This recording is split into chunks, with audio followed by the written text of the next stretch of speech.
ॐ नारायणाय नमः। ॐ नराय नमः। ॐ सौरये नमः। ॐ चक्रपाणये नमः। ॐ जनार्दनाय नमः।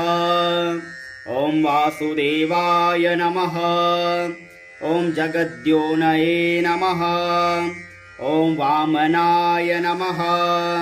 ॐ ज्ञानपञ्जराय नमः। ॐ श्रीवल्लभाय नमः। ॐ जगन्नाथाय नमः। ॐ चतुर्मूर्तये नमः। ॐ व्योमकेशाय नमः। ॐ ऋषिकेशाय नमः। ॐ शङ्कराय नमः। ॐ गरुडध्वजाय नमः। ॐ नारसिंहाय नमः। ॐ महादेवाय नमः। ॐ स्वयंभुवे नमः। ॐ भुवनेश्वराय नमः। ॐ श्रीधराय नमः। ॐ देवकीपुत्राय नमः। ॐ पार्थसारथये नमः। ॐ अच्युताय नमः। ॐ शङ्खपाणये नमः। ॐ परञ्ज्योतिषे नमः। ॐ आत्मज्योतिषे नमः। ॐ अचञ्चलाय नमः। ॐ श्रीवत्साङ्काय नमः। ॐ अखिलाधाराय नमः। ॐ सर्वलोकप्रतिप्रभवे नमः। ॐ त्रिविक्रमाय नमः। ॐ त्रिकालज्ञाय नमः। ॐ त्रिधाम्ने नमः। ॐ करुणाकराय नमः। ॐ सर्वज्ञाय नमः। ॐ सर्वगाय नमः। ॐ सर्वस्मै नमः। ॐ सर्वेशाय नमः। ॐ सर्वसाक्षिकाय नमः। ॐ हरये नमः। ॐ सांगिणे नमः। ॐ हराय नमः। ॐ शेषाय नमः। ॐ हलायुधाय नमः।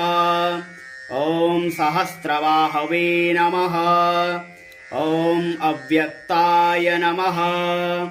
ॐ सहस्राक्षाय नमः। ॐ अक्षराय नमः। ॐ क्षराय नमः। ॐ गजारिघ्नाय नमः। ॐ केशवाय नमः। ॐ केसीमर्दनाय नमः। ॐ कैटभारये नमः। ॐ अविद्यारये नमः। ॐ कामदाय नमः। ॐ कमलेक्षणाय नमः। ॐ हंसशत्रवे नमः। ॐ अधर्मशत्रवे नमः। ॐ काकुत्स्थसाय नमः। ॐ खगवाहनाय नमः। ॐ नीलाम्बुददुतये नमः। ॐ नित्याय नमः। ॐ नित्यतृप्ताय नमः। ॐ नित्यानन्दनाय नमः। ॐ सुराधक्षाय नमः। ॐ निर्विकल्पाय नमः। ॐ निरञ्जनाय नमः। ॐ ब्रह्मण्याय नमः। ॐ पृथिवीनाथाय नमः। ॐ पीतवाससे नमः। ॐ गुहाक्षयाय नमः। ॐ वेदगर्भाय नमः। ॐ विभवे नमः। ॐ विष्णवे नमः। ॐ श्रीमते नमः। ॐ त्रैलोक्यभूषणाय नमः। ॐ यज्ञमूर्तये नमः। ॐ अमेयात्मने नमः। ॐ वरदाय नमः। ॐ वासवानुजाय नमः। ॐ जितेन्द्रियाय नमः। ॐ जितक्रोधाय नमः। ॐ समदृष्टये नमः। ॐ सनातनाय नमः। ॐ भक्तप्रियाय नमः। ॐ जगत्पूज्याय नमः। ॐ परमात्मने नमः। ॐ असुरान्तकाय नमः। ॐ सर्वलोकात्मकाय नमः। ॐ अनन्ताय नमः। ॐ अनन्तविक्रमाय नमः। ॐ मायाधाराय नमः। ॐ निराधाराय नमः। ॐ सर्वाधाराय नमः। ॐ धराधाराय नमः। ॐ निष्कलङ्काय नमः। ॐ निराभासाय नमः। ॐ निष्प्रपञ्चाय नमः। ॐ निरामयाय नमः। ॐ भक्तवशयाय नमः। ॐ महोदाराय नमः। ॐ पुण्यकीर्तये नमः। ॐ पुरातनाय नमः। ॐ त्रिकालज्ञाय नमः। ॐ विष्टरस्रवसे नमः। ॐ चतुर्भुजाय नमः। ॐ श्री सत्यनारायण स्वामिने नमः। ॐ नारायणाय नमः। ॐ नराय नमः। ॐ सौरये नमः। ॐ चक्रपाणये नमः। ॐ जनार्दनाय नमः। ॐ वासुदेवाय नमः। ॐ जगद्योनये नमः। ॐ वामनाय नमः। ॐ ज्ञानपञ्जराय नमः।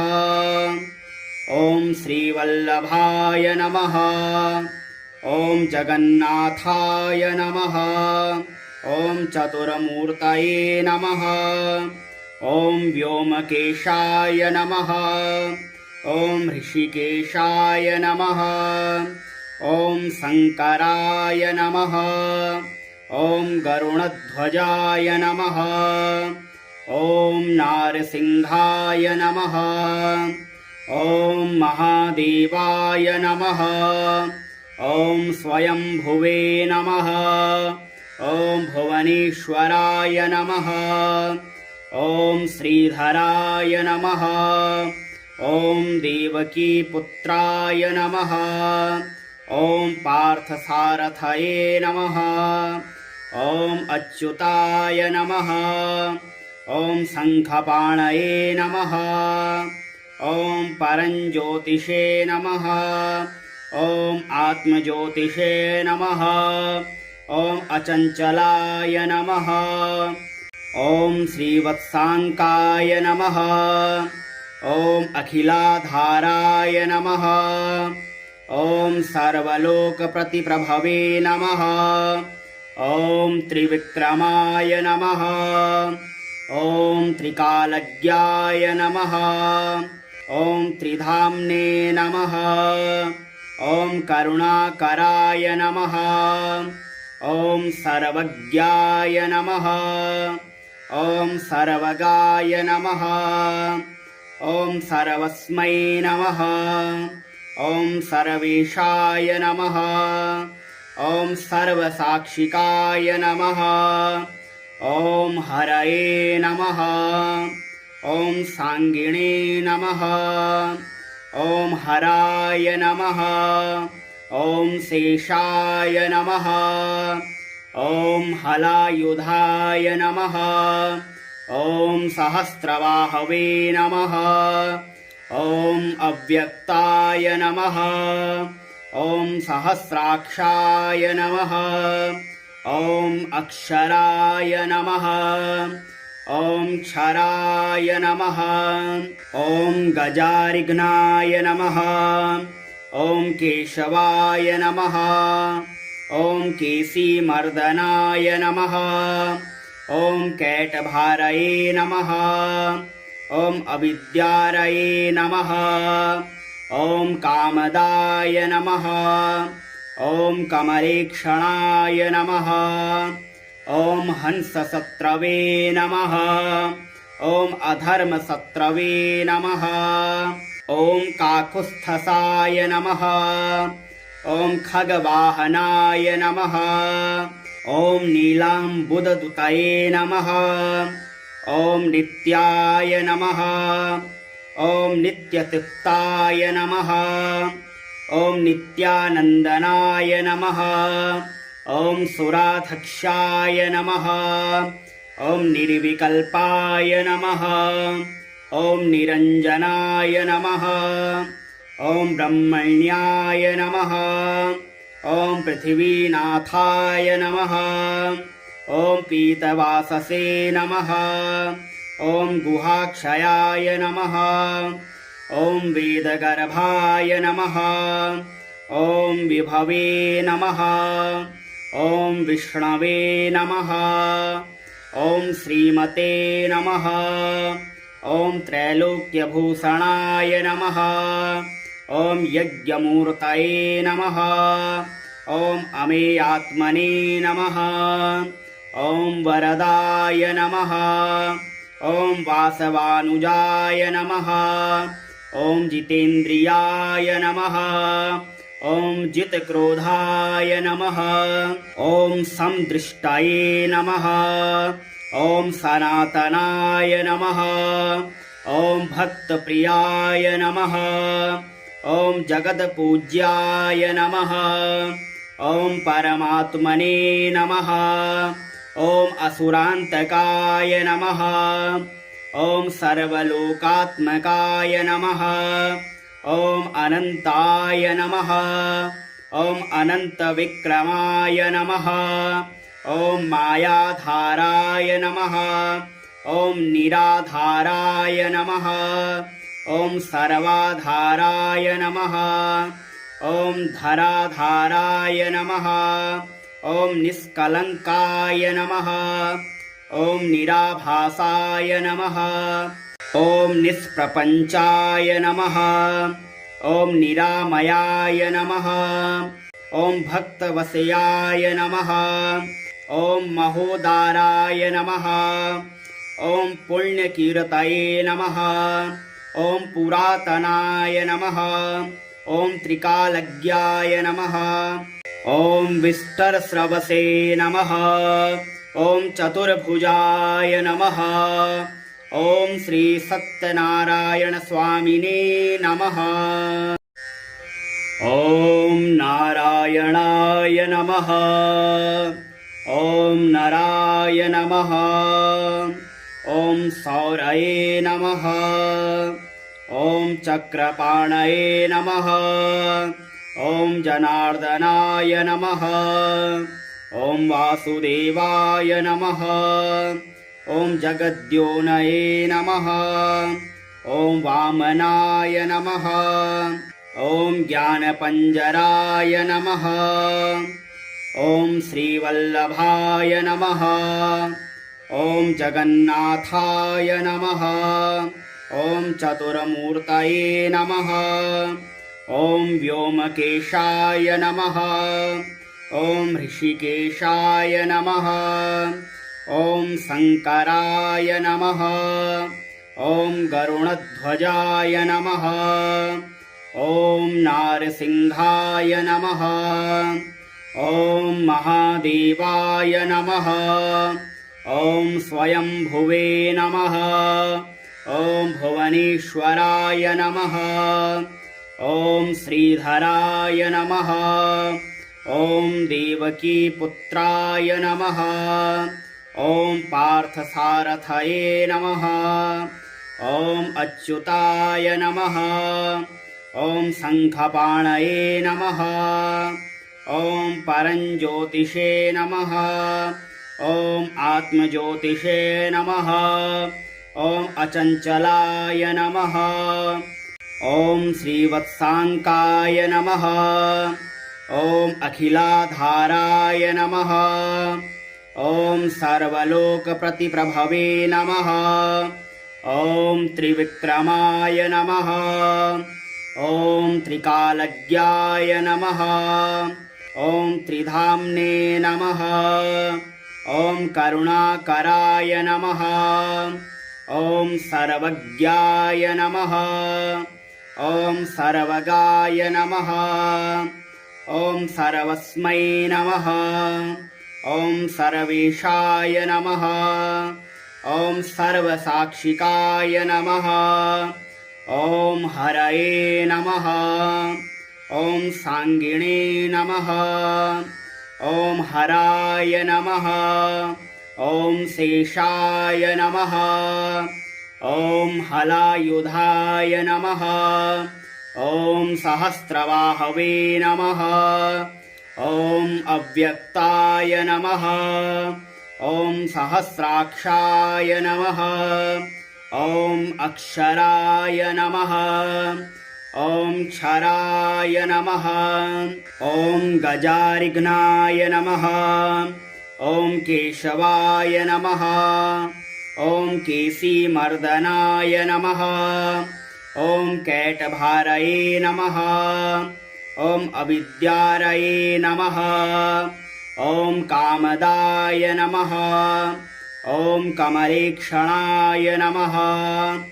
ॐ हंसशत्रवे नमः। ॐ अधर्मशत्रवे नमः। ॐ काकुत्स्थसाय नमः। ॐ खगवाहनाय नमः। ॐ नीलाम्बुददुतये नमः। ॐ नित्याय नमः। ॐ नित्यतृप्ताय नमः।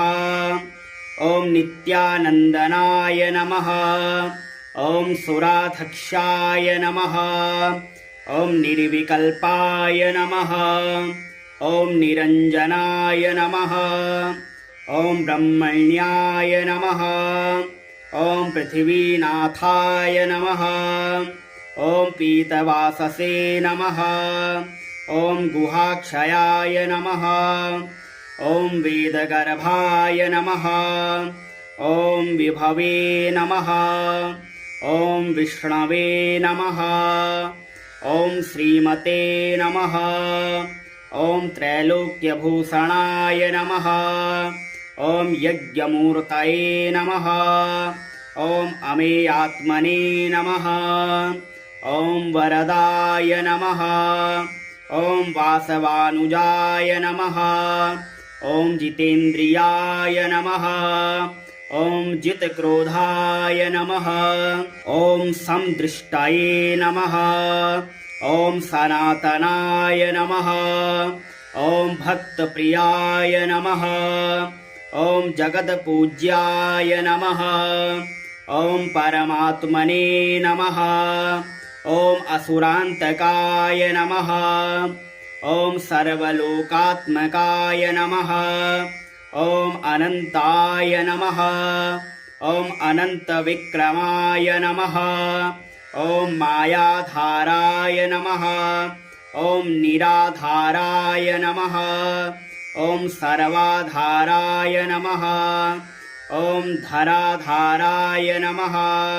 ॐ निष्कलङ्काय नमः।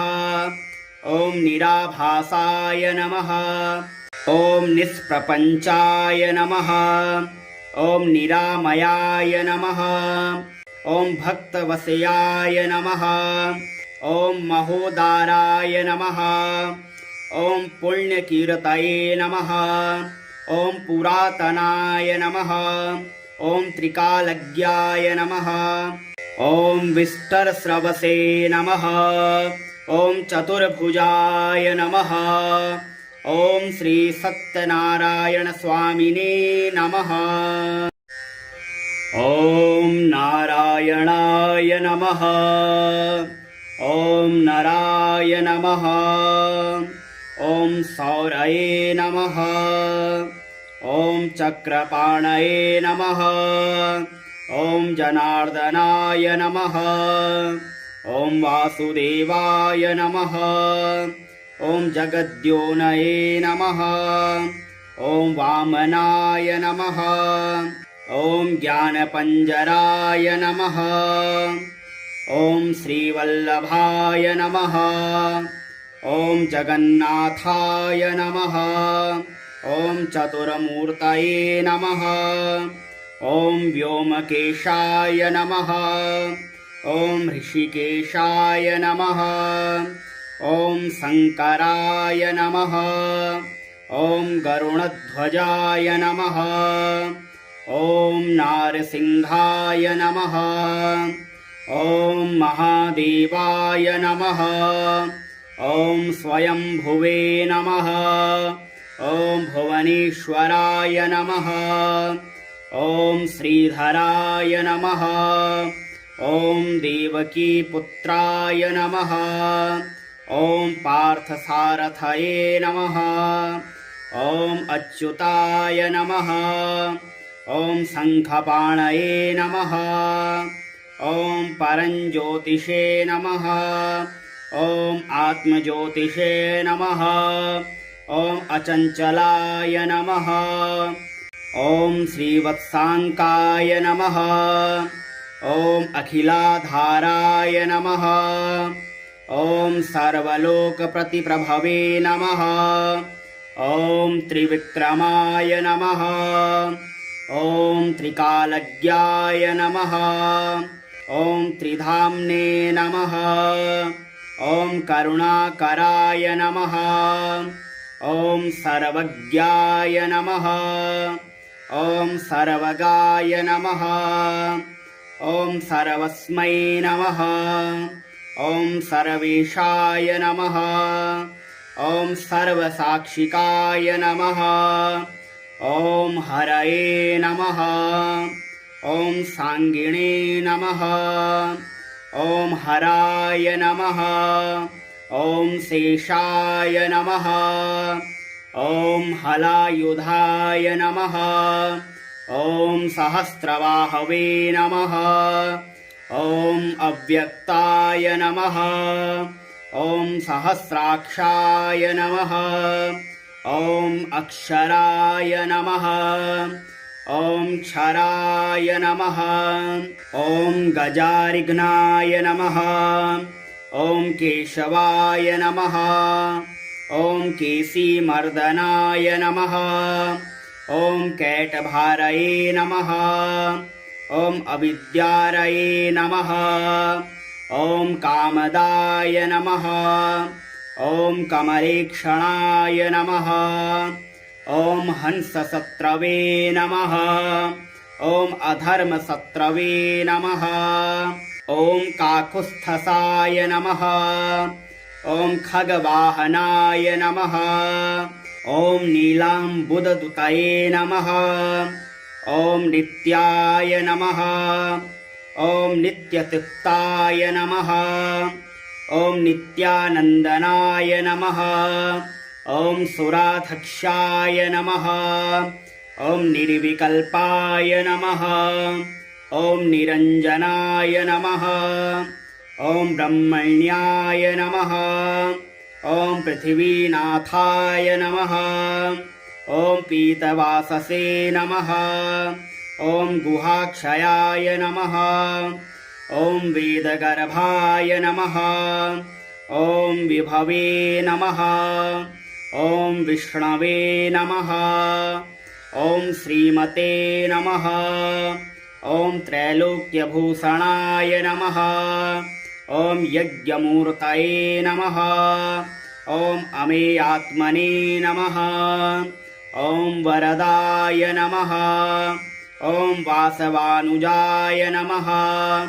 ॐ जितेन्द्रियाय नमः। ॐ जितक्रोधाय नमः। ॐ संदृष्टये नमः।